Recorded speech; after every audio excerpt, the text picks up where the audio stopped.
लहानपण देगा देवा योगी सागर रे सारवा योगी सागर रे सारवा योगी सागर रे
एक ढाळेगाव सोनखेड असं ढाळेगाव म्हणा हा हरिभक्त परायण ढाळेगावकर महाराज आणि तेरा सोनखेडला माझं म्हणजे सोनखेड भजन चालतं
मुंगी साखरेचा रवा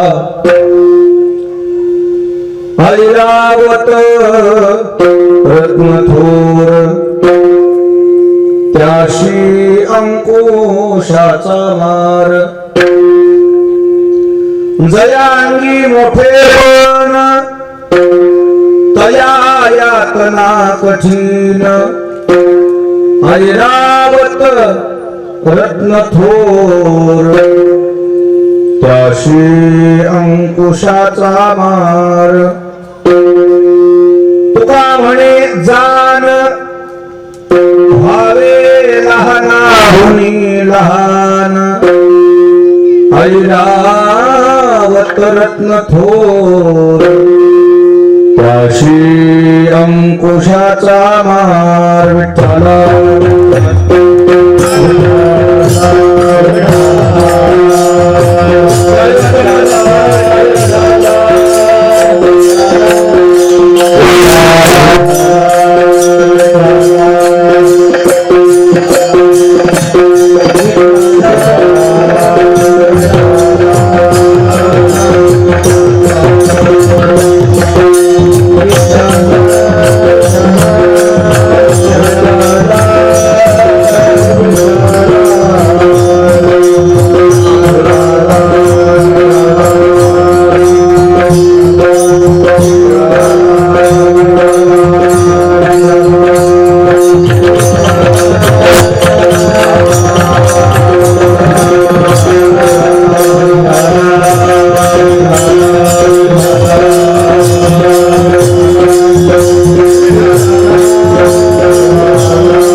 पांडुरंगा करू प्रथम नमन दुसरे चरण संतांचे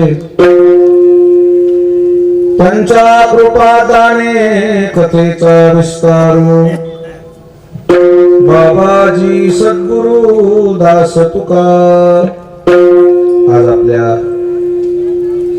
मंगल सांगी या नगरीमध्ये चिरंजीव प्रसादचा 5वा वाढदिवस जन्मदिनाच्या निमित्ताने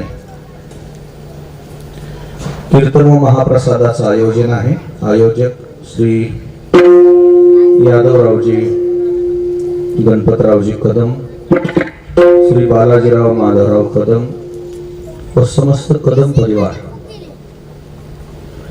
या निमित्ताने व्यासपीठावर उपस्थित सर्व संत महंत, पूजनीय बाबाजी, मठाधिपती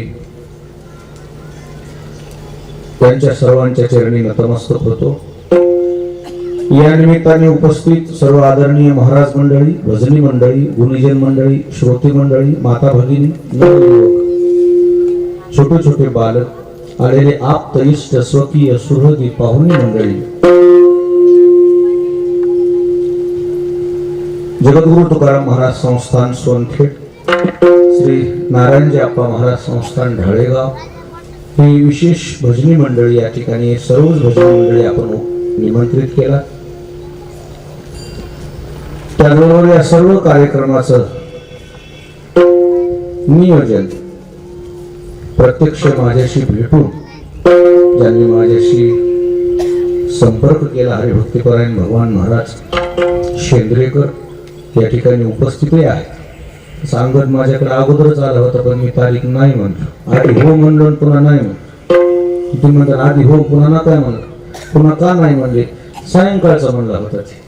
सायंकाळचं कीर्तन मला आज 8 ते 10 आदिलाबादला, लांब प्रवास, पण मी नाही म्हणतो.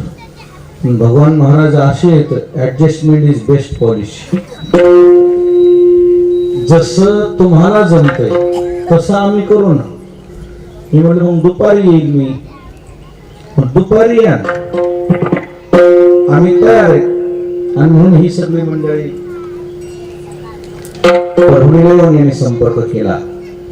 आणि हे जे छोटासा बछडा आहे चिरंजीव प्रसाद, आणि इकडून आता यांचं पुन्हा नातं लागलं ढाळेगावकडून. ढाळेगावचं नातू. असं असा योग आहे. सहसा काही मी वाढदिवसाचे कार्यक्रम करीत नाहीत म्हणून मी नाहीच म्हणणार याला, काही कारण लावतो. मग आता हे भगवान महाराज वकील आहेत. वकिलाचं कसं जमते, म्हणून हे विशेष एखादं कसं काम करावं लागतं विशेष, तसा हा कार्यक्रम आपण मंडळीने या ठिकाणी केलेला आहे. 5 वर्षाचं लेकरू आहे, पण इतकं मोठं असेल असं वाटलं नव्हतं मला. 5 वर्षाच्या लेकरू जर एवढ्या गावाला नारे सगळ्या लोकांना जीव घालते म्हणजे हे लहान नाही ना. त्याचं हेच तर मोठं पण आहे. याला म्हणजे बाळाचे पाय पाळण्यात दिसते. भगवान श्रीकृष्ण 7 वर्षाचे होते आणि 7 वर्षाचे असताना ताटात लोण्याचा ओळा वाढला यशोदेनं. लोण्याचा ओळा वाढला की भगवान रडायला लागले. यशोदा जवळ आली, बाळ तुला झालं काय? नाही म्हणले मया, मी आजपासून लोणी खाणार नाही. काय रे बाळा? म्हणजे मया मी ज्यावेळेस माझे बालमित्र पाहतो ना, ते माझ्यासोबत गाई राखायला येतात ना, त्यांच्या भाकरीवर कोरडी चटणी असते. कोरडी कोरडी भुरकी, इकडे काय म्हणतात, लाल भुरकी काय म्हणतात, चटणीच म्हणतात. कोरडी चटणी असते म्हणले मैया, त्याच्यावर तेल नाही काही नाही. जेवायला बसलं की डोळ्यात उडून जाते. म्हणजे राब राब राब राब राब राब ते राबतात दिवसभर गाईच्या माग, आणि ते कोरड्या भाकरी कोरड्या चटणी सोबत भाकरी खातात. त्याला कोरडी भाकरी खावी आणि लोण्याचा गोळा खावा, हे मला नाही माझ्या बुद्धीला पटत. म्हणजे बाळा तुझं म्हणणं काय? माझं म्हणणं आहे, माझ्या मित्राच्या ताटात ज्या दिवशी लोणी दिसेल त्या दिवशी मी लोणी खाईल, नाही खाणार नाही. आणि मग यशोदा सांगितलं, राजा आपल्या घरी 9 लाख गाई आहेत, लोण्याला काय कमी? लोण्याचे गोळे भांडे हंडेचे हंडे घेऊन जाय, माठाची माठ घेऊन जाय, आधी तुझ्या मित्राला खाऊ घाल आणि मग तू खा. त्यावेळेस नंदराजाने सांगितलं तू काय करायलीस? त्यावेळेस यशोदेने सांगितलं मालक यालाच लेकरू म्हणतात. लेकर आपल पोटे असतात, आपलं खाच बघते कोणाला भेटू का न भेटू, पण आपलं लेकरू किती गुणाचं आहे ते म्हणते माझ्या मित्रांना मिळाल्याशिवाय मी खाणार नाही. याला म्हणते बाळाचे पाय. जो खिलाने में मजा है वो खाने में नहीं है. जे खाऊ घालण्यात आनंद आहे ते खाण्यात नाही. मग 5 वर्षाचं हे गाव जीव घाललाय, 5 वर्षाचं ते किती त्याच्या निमित्ताने हे बा आता किती स्वयंपाक चालू आहे पहा ना. मग हे बाळपणी हे असे सुलक्षण लेकरांमध्ये असतात. विठाला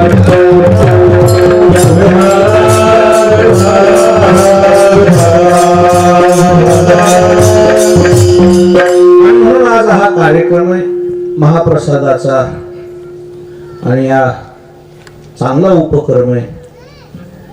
कीर्तन भजन केले लेकराच्या निमित्ताने लेकराला याचं पुण्य लागतं. लग्नामध्ये केलेल्या अन्नदानानं नवरदेव नवरीचा संसार सुखाचा होते. लग्नात केलेल्या अन्नदानाने नवरदेव नवरीला अडचण येत नाही आणि ह्या वाढदिवसात केलेल्या अन्नदानानं त्या बाळाला अडचण येत नाही.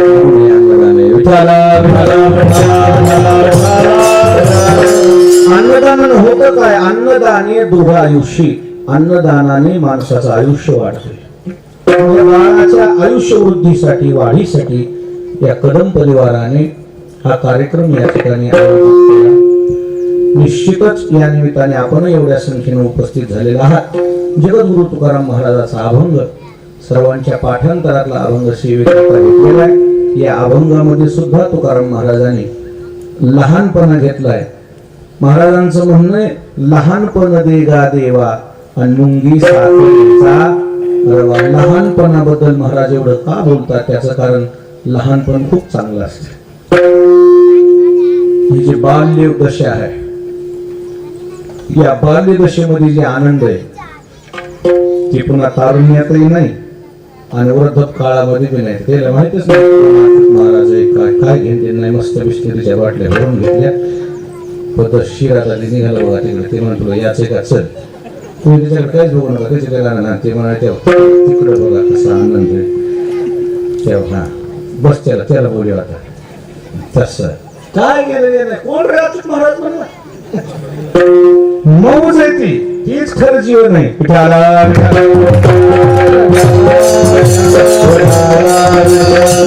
बालपण का म्हणतायत महाराज चांगलं? कारण बालपणामध्ये माणूस नियंत असतोय.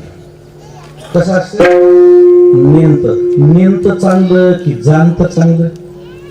बसलेले माणसं म्हणते महाराज जाणतच चांगलं, पण कुठं कुठं अति जाणत पण चांगलं नाही. जितकं तुम्ही जाणते व्हाल ना तितकी अडचणी त्या. हिंदी मध्ये शब्द गोड आहे बघा, ज्याला समजते त्याला समजू द्या. ज्यादा जानकारी अच्छी नाही आहे. जास्त माहिती सुद्धा बरी नसते. जे लय जास्त माहिती वाला आहे का दुसऱ्याचे कमीपणा काढते. जरा लय नंबर 1 मंगल अष्टक येते का? नंबर 1 दुसऱ्याला मंगल अष्टक म्हणता ती मध्ये चुकलं, इथं चुकलं, तिथं चुकलं, हे शब्द चुकला, तू गपची बस फक्त म्हणून त्याला कसं कमेंट. तर दुसऱ्याचा दोष काढण्यात ते जाणत माणूस वेळ घाली ते. आणि म्हणून संप्रदायानं सुद्धा लय सांगितलंय लय जाणत बी असणं चांगलं नाहीये. हरिपद प्राप्ती भोळ्या भाविकाशी अभिमानी अशी. लय येऊ लागले की त्याला अभिमान येते. आणि म्हणून इथं जाणत्यापेक्षा नियंत्याला जरा कुठंतरी संप्रदायानं पदरात घेतलेलं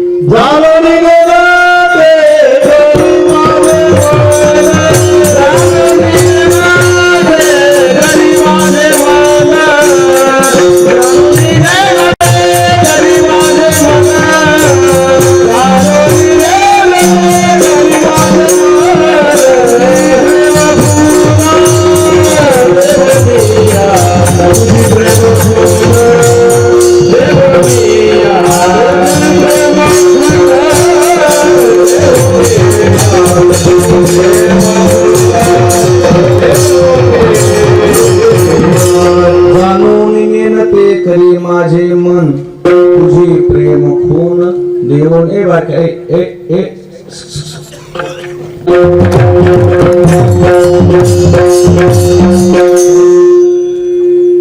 मस्तीत जग पण मस्ती करू नको. नेमते पण चांगलंय, जास्त जाणते पण आलं की त्या जाणतेमध्ये घमेंड येते. आणि घमेंड आला की ते तुमचं जाणते पण पाण्यात नेते, माणसाला वाहून जाते. नवल अहंकाराची गोठी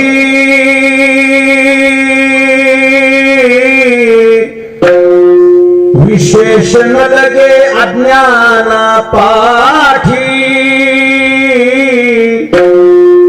सज्ञानाचे झोंबे कंठी नाना संकटी नाचवी. जितकं तुम्हाला जाणीव झाली तितकी तुमच्यावर जिम्मेदारी येते. आणि जिम्मेदारी आली की ती जिम्मेदारी घेता घेता घेता घेता माणूस अहंकार, आणि अहंकार आला की तिला मात्र जरी होय अभिमान आणि तो समान. म्हणून जास्त मोठे पण दिले चांगलं नाही, लई जास्त जाणते पण बी लागलं चांगलं नाही. थोडस नियम तर राहत जाऊ माणसाला. नेम त्याला सवलत असती, जाणतेला सवलत. तुम्हाला स्पष्टीकरण देतो. ज्याला दोन मुलं आहेत त्याला विचारा. 2 मुलं कोणाला आहेत बारकाई? एक मुलगा एक मुलगी नाही, 2 मुलं. दोन मुलं आहेत ना दादा तुम्हाला? खरं सांगा, आता मोठं झाले असतील तुमचे. प्रभू महाराज, पप्पू महाराज, 2 मुलं आहेत ना? 2 मुलं जर भांडण करू लागले हे असे, तर माणूस कोणाला रागवते? भागत्याला का थोरल्याला? आणि खोडी कोण केलंय? खोडी केले बारक, आणि मार कोण खाले? मार तर खाल्लंच खाल्लंय. पुन्हा तिथून पुन्हा वडील रागवून म्हणतात, आज त्याला कळलं तर कळलं, तुला कळलं का? म्हणजे त्याचं कशावर समाजलं? त्याचा अज्ञानामध्ये सपादून जाते, नेमतेपणामध्ये सपादून जाते. नेमते पण चांगलं, अज्ञान चांगलं. पण जितकं तुम्ही जाणते झालात, जितके तुम्ही मोठे झालात, तितके डोळ्यात येतात. विठाला विठाला.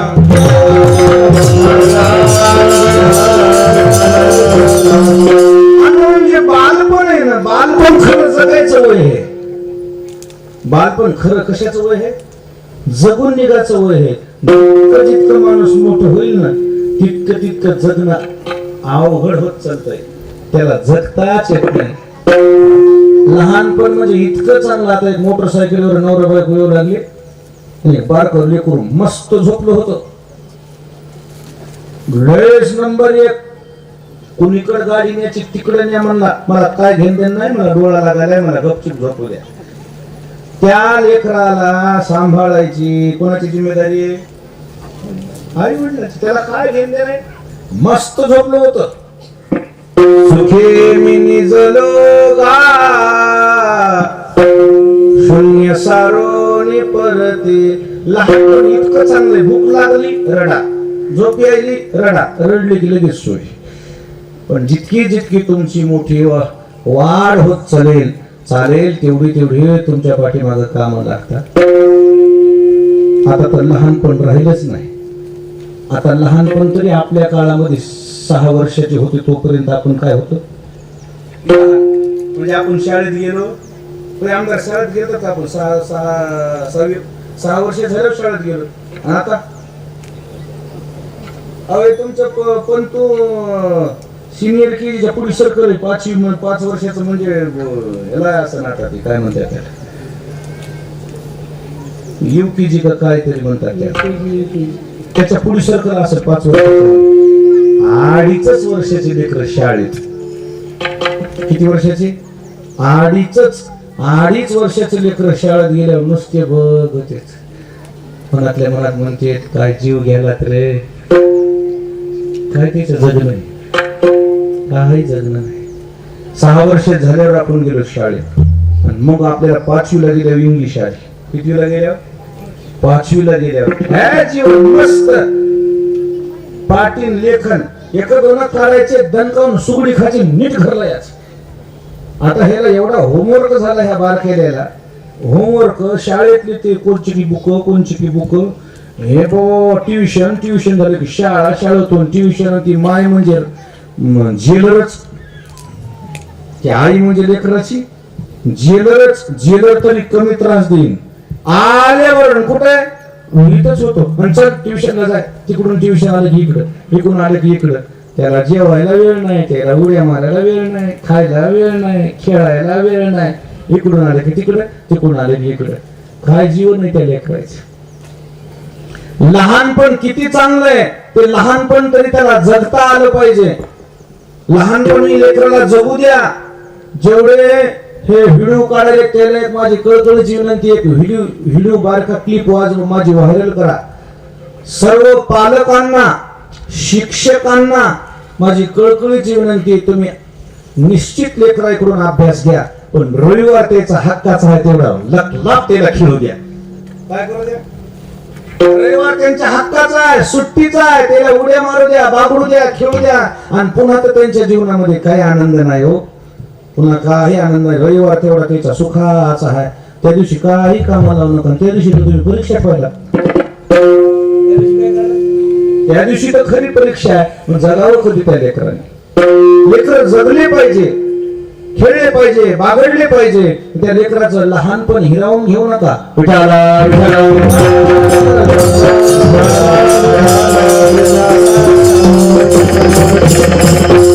आणि म्हणून बाल्य दशा जी आहे ती आनंदाची दशा आहे. कशी दशा आहे? आनंदाची. एका हिंदी लेखकानं इतकं गोड लिहिलेलं आहे, ये दौलत भी ले ले, ये शोहरत भी ले ले, मगर मुझे लौटा दे वो बारिश का पानी, हे कागज की कष्टी. लहानपणी आपण वडील आपले दार धरायचे, दार खळखळ खळखळ पाणी दांडाचं व्हायचं. त्या दांडात आपण काय करत होतो? कागद आणायचा, कागद. आणि कागदाची काय करायची? कागदाची नाव करायची, नाव होडी करायची. आणि त्या कागदातून ती अशी भडभड भडभड भडभड पाणी होऊ लागली जायची. पुन्हा पळायची, पुन्हा धरायची, पुन्हा आणून सोडायची. त्या होडीला खर्च येत नव्हता, त्याला डिझेल लागत नव्हतं, त्याला पेट्रोल लागत, त्याच्यात बसता येत नव्हतं. फक्त तिचा जो प्रवाह आहे त्याच्यातच आनंद होता. या गाड्या किती किमतीच्या आहेत, त्या होडीची किंमत हिला येत, हिच्यात ते आनंद आहे. त्या होडीमध्ये जे आनंद होता तो या गाडीमध्ये आनंद नाही. लहानपण जे होतं निरागस, निष्पाप, निसंकोच, निष्कपट असते बाल्यदशा. त्या बाल्यदशेचं वर्णन किती गोड आहे. तुम्ही सगळी जेवढी बसलेली मंडळी, तुम्ही सुद्धा लेकराकडे बघत असं कोणी नजर निर्विकार असते लेकरू. निर्विकार कसं असतं? निर्विकार असतंय, निरागस असतंय. त्याला पार्टिशन नाही, त्याला कोणाच्या मनाविषयी, कोणाच्या मनात त्याच्याविषयी कोणाविषयी पाप नाही, कोणी त्याचा शत्रू नाही, काही नाही. बारकचे बारक छोटस लेकरू असतं ना, एखादं छोटस दुश्मनानं जरी असं हात केलं, वागा चल बाहेर यायचे का, लगेच हात काढतोय, भूर निघालेच. त्याला माहित नाही हा माझा दुश्मन आहे म्हणे. खरं सांगा, तुम्हाला विचारायचे, तुमच्या दुश्मनाचं लेकरू रस्त्यात खेळायला तिकडून बैल आला उधळत, दुश्मनाचं लेकरू मरू देता का? काय करणार तुम्ही? जाण कपकन लेकरू उचलून बाजूला गेलं, नाही तर बैल पोटाच पाहिजेत होतं. मग ते लेकरू वाचले. दुसरं एक माणूस म्हणला, कळालं का कोणाचं आहे? म्हणलं कोणाचं आहे? म्हणलं रात्री तुला ज्यानं मारले, मारू दे म्हणला, माझी त्याच्यासोबत दुश्मनी आहे, ह्याच्यासोबत नाही. हा लेकरू म्हणजे देवाचा जीव आहे, त्याच्यामध्ये विकारच नाही. विठाला विठाला. माणसाचे भांडण जरी झाले, माणसाचे लेकर कोणासंग खेळते, ज्याच्या संग भांडण झाले त्याच्या खेळतात का? त्याच्यामध्ये विकार नाही. आणि म्हणून महाराजांनी इथं लहानपण का मागितलंय? त्या लहानपणामध्ये जो आनंद आहे तो मोठेपणामध्ये नाही. पहिल्या चरणामध्ये लहान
देवा मुंगी साखरे चारवा.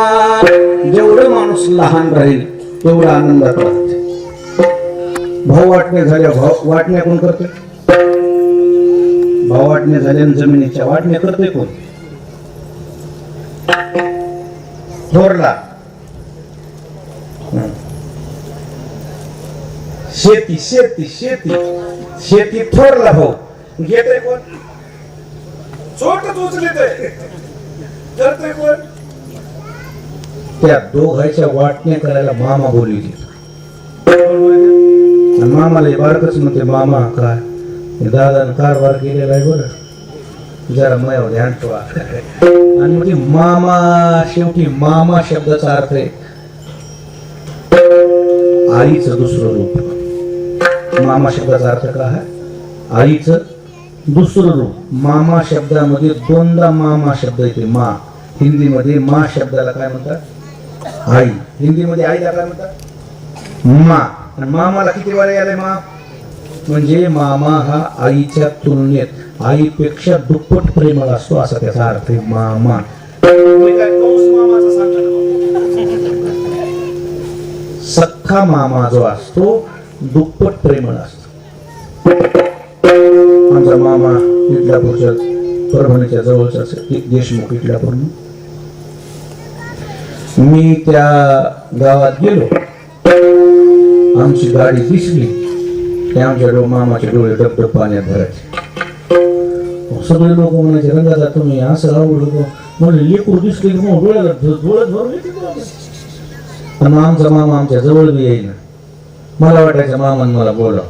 मामा लांबून ते लोक म्हणायचे चला की ना दादा. महाराज नगर धड भरून येते म्हणला. मला दिसले की धड भरून येते.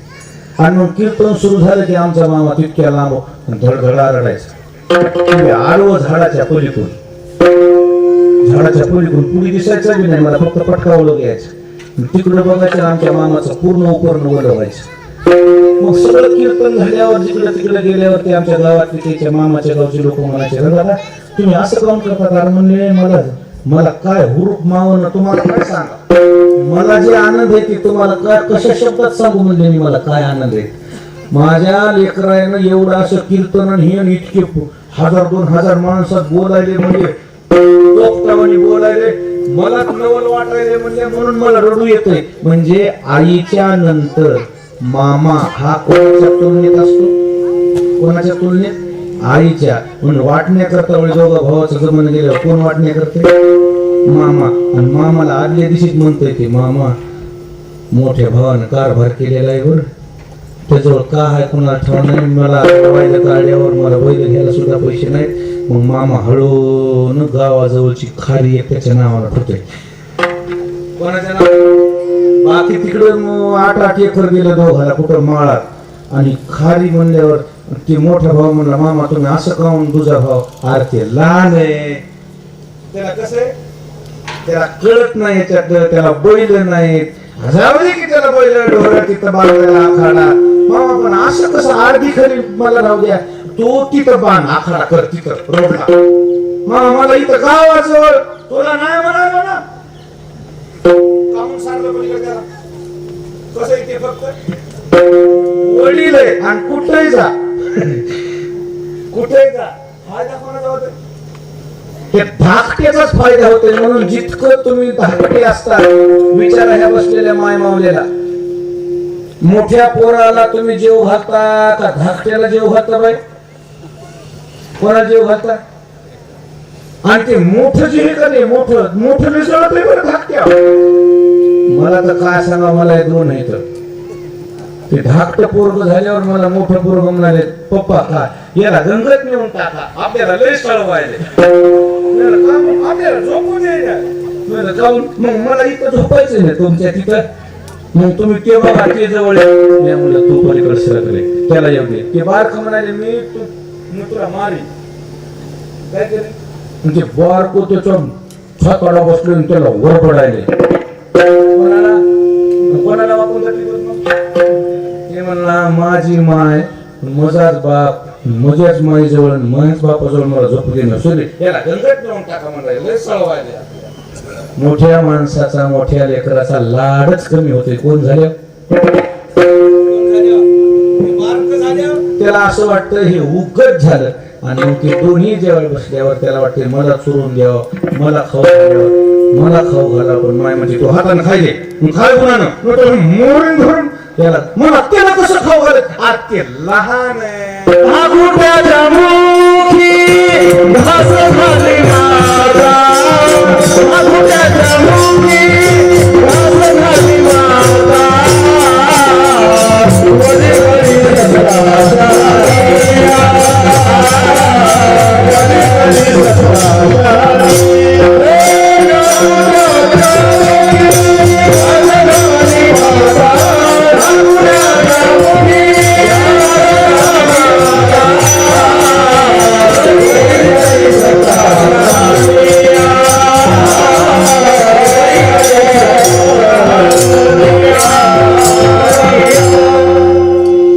धाकोट्याच्या मुखी घास घाली माता, वरी करी सत्ता शहानियात. धाकट्याला माय खाऊ घालती आणि मोठ्याला दटवून मारून हे खाय म्हणते गुणानं. गिळ खाय नाही, गिळ गुणानं. इतका फरक का? धाकट हे म्हणून त्याचा लाड आहे, लहान्याचा लाड आहे, धाकट्याचा लाड आहे. आणि म्हणून या अभंगामध्ये महाराजांनी आम्हाला काय करा म्हणून हात मारली देवाकडे तो भरायची एकच इच्छा आहे. लहानपण दिगा देवा. जितकं लहानपण असेल मोठा माणूस जितका झाला त्याच्यावर जिम्मेदारी पडते. आळंदीकरांनी विठ्ठल पंताला धर्मसभेमध्ये देहांत प्रायश्चित्ताची शिक्षा दिली. कुठं? आळंदीत. तुम्ही देहांत प्रायश्चित्त घ्या. नवरा बायको दोघ जण आत्महत्या करतील. लेकराचे आम्ही हे करू मौज करून गावात प्रवेश देऊ नाही, देणार नाही. विठ्ठल पंतांनी विनंती केली पण अवघड ऐकलं नाही आळंदीच्या लोकांनी. मी करतो देहांत प्रायश्चित्त, मी आत्महत्या करतो, मी तोंड दाखवत नाही, पण माझ्या बायकोला काय ह्याच्यात ओढायला नाही. दोघं बी त्याच्यात गुन्हेगार आहेत. म्हणजे दोघं आत्महत्या करा, देहांत प्रायश्चित्त घ्या म्हणल्यावर विठ्ठल पंत बारीक पावलानं जड पावलानं आळंदीतून सिद्धपेठात आला. सिद्धपेठात आल्यावर रुक्मिणी आई साहेब जवळ आल्या म्हणजे मला काही असू दे बरं निर्णय, तुम्ही एकटे समजू नका, तुम्हाला मी तुमच्या संगच आहे. रुक्मिणी माझ्यासोबत तुला बी ह्याच्यामध्ये देहांत प्रायश्चित्त सांगितलं रे. आणि मग म्हणले असू द्या, आपल्या लेकराच्या सुखाकरता आपण दोघंही आपण बलिदान देऊ, पण लेकरं तर सुखानं राहतील. लेकरं सुखानं राहतील म्हणल्यावर विठ्ठल पंताने त्या काळी रात्री निवृत्तीनाथाला पत्र लिहिलं. निवृत्ती, लेकरं लहान, तुम्ही जाणते लेकराला सांभाळा बरं. एवढ्या त्या चारी लेकराची जिम्मेदारी, चारी लेकराचा बाप कोणाला व्हावं लागलं? मोठे पण किती अवघड असतंय. लेकरं लहान होते, मुक्ताबाई लहान, सोपान काका लहान. निवृत्तीनाथ दादानं आळंदीकराला हात जोडले. आळंदीकरांना काय गेलं का नाही? पैठणला जाऊन न्याय मागायला लावला. आणि पैठणला ही इतकी लेकरं न्यायची म्हणजे निवृत्तीनाथाला कसं झालं असं ते बारकाले देऊन द्यायचे. असे रस्ते होते का वाघन सिंहन महाग लागायचे. हे लेकरं कसे सांभाळले असतील आणि लेकरं कसे आणले असतील आणि लेकरं कसे तुम्हाला सांगतो लहानाचे मोठे केले असतील. म्हणजे जेवढा माणूस मोठा तेवढी त्याच्यावर जिम्मेदारी वाढते. आणि म्हणून तो कोबाराय म्हणून लागले आम्हाला काय करा. लहानपण देगा देवा, मुंगी साखरे चारवा. साखर खायची असेल, साखर हत्ती होऊन साखर खाता येते का मुंगी होऊन साखर खाता येते? मुंगी होऊन साखर खाता येते, हत्ती होऊन साखर खाता येत नाही. म्हणजे तुम्ही जेवढे लहान तेवढा फायदा. विठाला विठाला महाराज मोठं झाल्यावर पुढच्या चरणामध्ये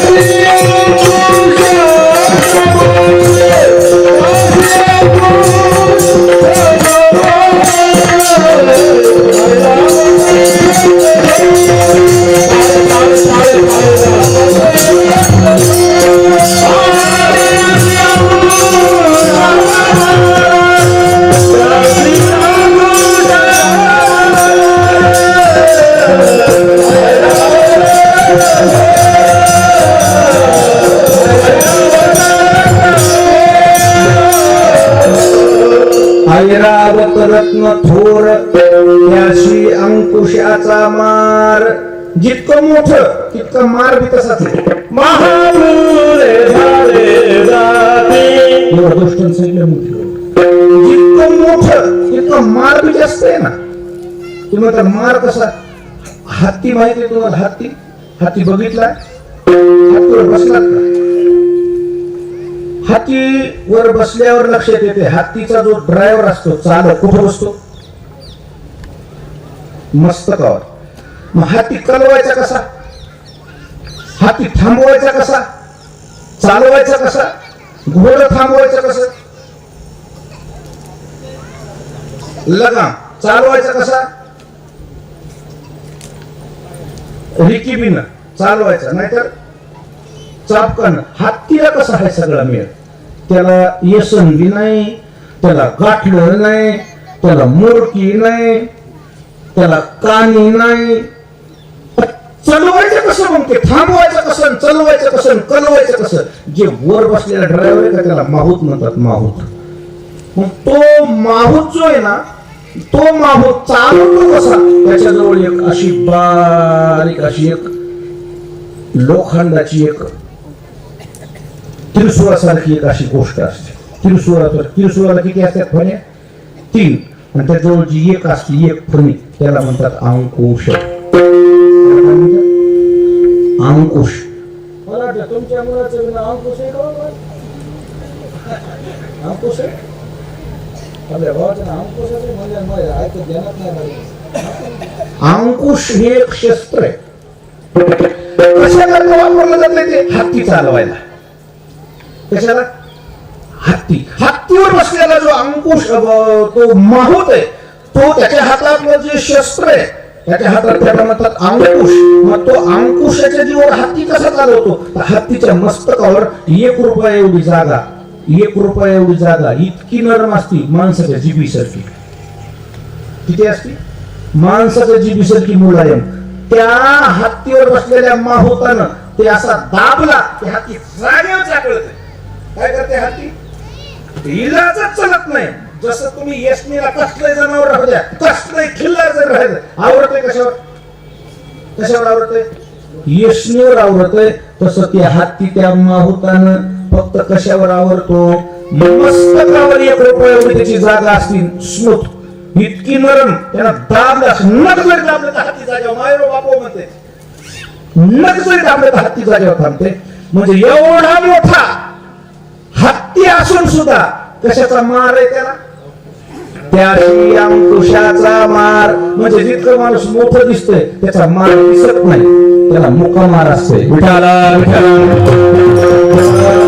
तुम्हाला वाटले हत्तीला कोण काय करणार आहे? वरी बसलेला विचारा की हत्तीला किती त्रास आहे. म्हणजे हत्तीलाच माहित काय त्रास आहे. हत्तीलाच माहित काय त्रास आहे. तसं ऐरावत रत्न थोर त्याशी अंकुशाचा मार. जितकं रत्न मोठा असेल, ऐरावत म्हणजे 7 सोंडीचा हत्ती आहे. इंद्राजवळ फक्त हत्ती, त्याला 7 सोंडी येतात. किती मोठा असेल, पुन्हा रंग काळा नाही. त्या हत्तीचा रंग आहे कसा?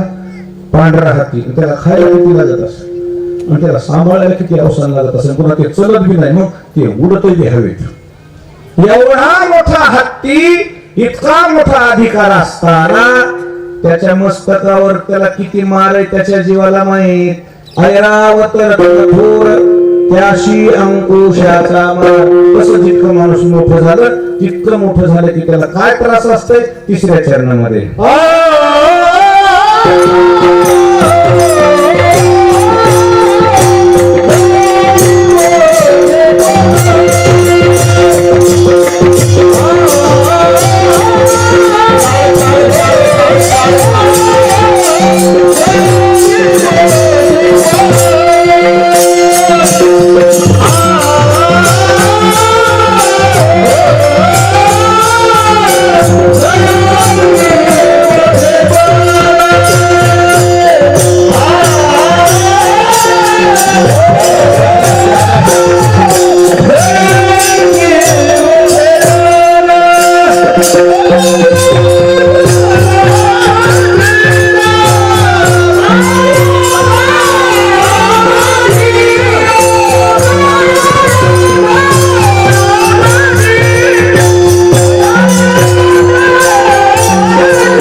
तया यातना कठीण. जितका माणूस मोठा झाला त्याच्या जीवनामध्ये खूप यातना असतात.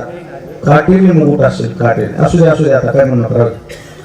काटेरी मुकुट असते. जितकं मोठं पद असते ना त्याला काटेरी मुकुट असते. काटेरी. मला तुम्हाला विचारायचंय, जितके तुम्हाला वाटत ना मोठे माणसे जवळून बघितले का नाही बेजार असते ते. तुम्ही लांबूनच बघित असेल. दुरून डोंगर, जवळ गेल्या मी लय मोठाले माणसं बघितले.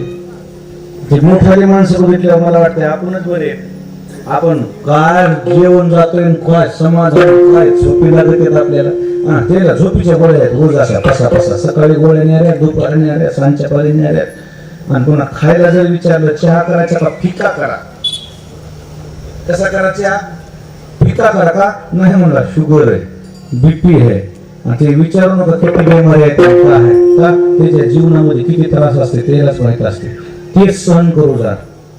त्यांना माहित काय त्रास आहे. जितकं तुम्ही मोठं झाला तितके तुम्हाला बंधन येतात. फूल से या कली के पूछो छानी है कली बहार। या कली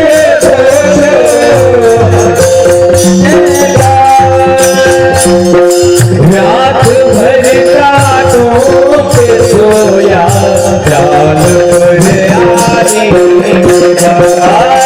रात भर कांटों पे सोया जान पर आने लगा।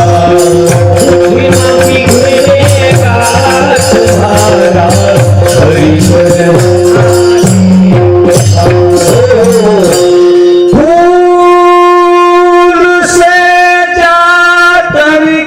पूछो छाई है कितनी बहार। रात भर कांटों पे सोया बाल पर आने के बाद. फक्त तुम्हाला फुललेली फुलं दिसतील गुलाबाची, त्या फुलाला जाऊन विचारा ना. ते म्हणते रात्रभर बाजूला काटे होते माझे. हवा आली काय टोचते त्याला, काय टोचते. दिसतंय तुम्हाला फुल सुंदर गुलाबाचं फुल, काय गोड आहे काय गोड आहे. त्याला विचार रात्र कशी काढली म्हणा. ते म्हणते बाजूला सगळं माझं जीवन काट्यामध्ये कसंच आहे. दया अंगी मोठे पण दया यातना कठीण. म्हणून मग काय म्हणते महाराज,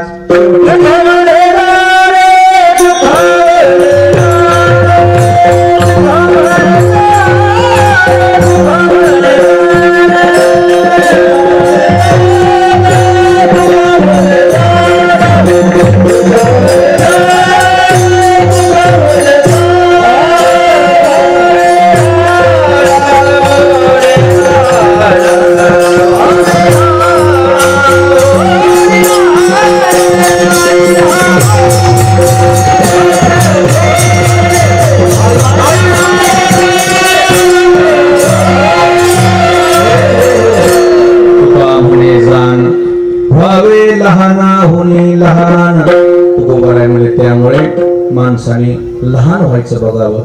लहान या शब्दाचा अर्थ भरपूर आहे. लहानपण या शब्दाचा अर्थ बाल्यदशा होतो आणि लहानपण या शब्दाचा अर्थ विनम्रता. लहानपण या शब्दाचा अर्थ नम्रता. लहानपण या शब्दाचा अर्थ माघार. लहान शब्द याचा लहानपणा या शब्दाचा अर्थ काय आहे, माघार. जितकी विनम्रता घेतली, जितकी नम्रता घेतली, जेवढी माघार घेतली तेवढं माणूस मोठं होते. ज्याला लय लांब उडी जाऊ वाटते का त्यानं दोन पावलं काय सरकावं लागतं, त्याला मागं सरकावं लागतं, तर त्याची उडी लांब जाते. जेवढी जीवनामध्ये नम्रता असते, विनम्रता असते, जेवढी माघार घ्यायची शिकली तेवढं माणूस समाजाच्या मनात घर करते. समाजाच्या मनात घर करायचं असेल तुम्हाला लहानपणा घ्यायचं शिकावं लागतं. लोकच म्हणतात त्याला तर कळालं नाही, पण ह्यालाच म्हणावं लागन, ह्यालाच मानावं लागन. हे विचार ऐकले आपलं. माघार घ्यायची शिकली पाहिजे माणसाने. नम्रता माणसाच्या जीवनामध्ये कुठे काम येते. पण जेवढे काम हात जोडून होते तेवढे काम हात उभारून होत नाही. पण किती चांगलं शास्त्र आहे, झाली म्हणायचं. भांडणच वाढत नाहीत, कुठानेच वाढत नाही, झाली. दोन चारच अक्षर आहेत पण म्हणाले जड लागत आहे कोणची स्वारी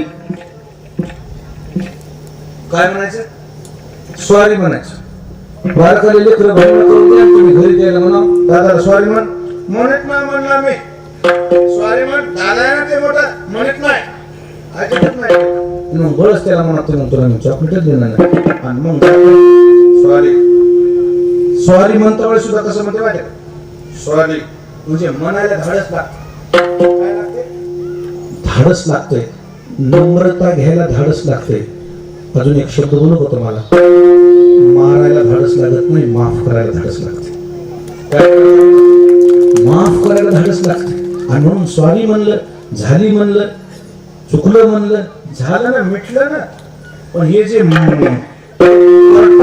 चाललेत ना याचं कारणच काय आहे काय म्हणायचं नाही भावाला बघा त्याला दबतच नाही म्हणला मी ते भावाला तर करताच नाही 4 एकर फुकतो आणि त्याची बघतो 4 एकर फुकलं तरी काय होणार आहे त्याला जेल थोडीच होणार मुलाच्या भांडणानं आजपासून कोणाला जन्मठेव झाली का काहीच नाही फक्त हे तारखा पेशा होत्यात घायाळ होत्यात आणि मग हळूहळू मागून 2-3 वर्षाला संगच भाकरी खात्यात उगच आपण केलं रे काय उगच झालं मग संग मगच वकील म्हणतात मग संगच तर भाकरी खाल्लात घ्या ना मिटवून आमचे पैसे कुठे आहेत आमचे तुम्हाला चालताना भांडण करायचा मूड आलताना आता घ्या आणि म्हणून शहाण्या माणसानं कधी माघार घ्यायची शिकायची हात जोडायचे नम्रता घ्यायची लहानपणा घ्यायचा जितकं ज्याला मोठं व्हायचे त्याला एकच शब्द ठेवा माघार घ्यायची शिकायची सासू संग माघार घेण्यात काय लहानपणा आहे सासू मोठी का तुम्ही मोठी नाही म्हणली मग ती दबन तर मग मी कशी दबन तिचंच घर आहे पोरग तिचंच आहे वावर बी तिचंच आहे तू महागार घे ना पाहुणी आहेस ना तू नाही म्हणली मग मी नको ग बाय इतक्यानंच वाटोळ होते तुमचं आता बोलले मा रागाच्या भरात झालं गेलं पार पडलं माय जाऊ दे चला बरं निरी करा झालं मिटलं ना तुम्हाला वाटायले का चांगलं बोला ह्या म्हाताऱ्या संग 10-20 तोळ हे तर लाखानं झाले तोळा आणि ती का काय गाव कोणचं शेत आहे नाही तुमच्या घरचं सोनं ती मामीला नेऊन देणार आहे कोणाला देणार आहे तुम्हाला देणार आहे गोड बोलायचं माय आता चहा घ्या असं करा तसं करा काय तुमचं बिघडायले बापाचं बिघडायले कुठं 10 तोळे देणार आहे तुम्हाला 10 लाखाचं काय गोड बोलायला काय तुमचं काय मीटर जळाले का तुमचं गोड बोलायचं महागार घ्यायची चला माय हो नाही झालं मी नाही बोलले आणि तुम्ही बोललात झालं गेलं पार पडून चला बरं जेवा धड भरून येते ती हाय म्हणली नेमतं कळत नाही बडबड बोलून जाते पुन्हा काय नाही संगच म्हणते चला माय जेवायला आणि मिटून जाते ती विसरून जाते इतकंच करा दुसरं काहीच करू नका तुमच्या घरात तुम्हाला जेवढा आनंद ठेवायचा का महागार घ्यायचं शिका तुमचं आताचं जीवन तुम्हाला कडीला काढायचं का समाधान जगायचं का महागार घ्यायचं शिका लहानपणा घ्या तुम्ही मोठे आहेत लहानपणा घेता याचा अर्थ तुम्ही मोठे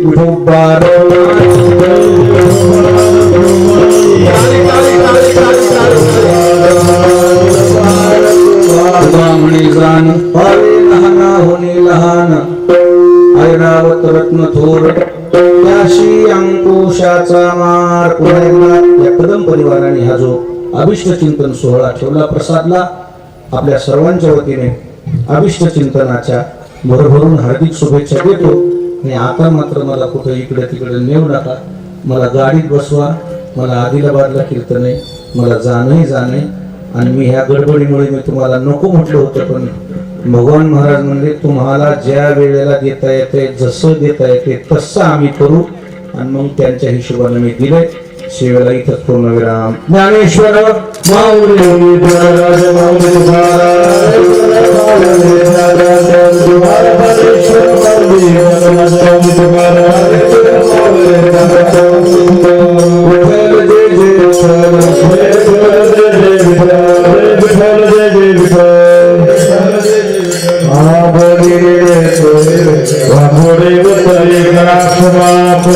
महाराज तुम्ही सिद्ध महाराज तुम्ही सिद्ध महाराज तुम्ही सिद्ध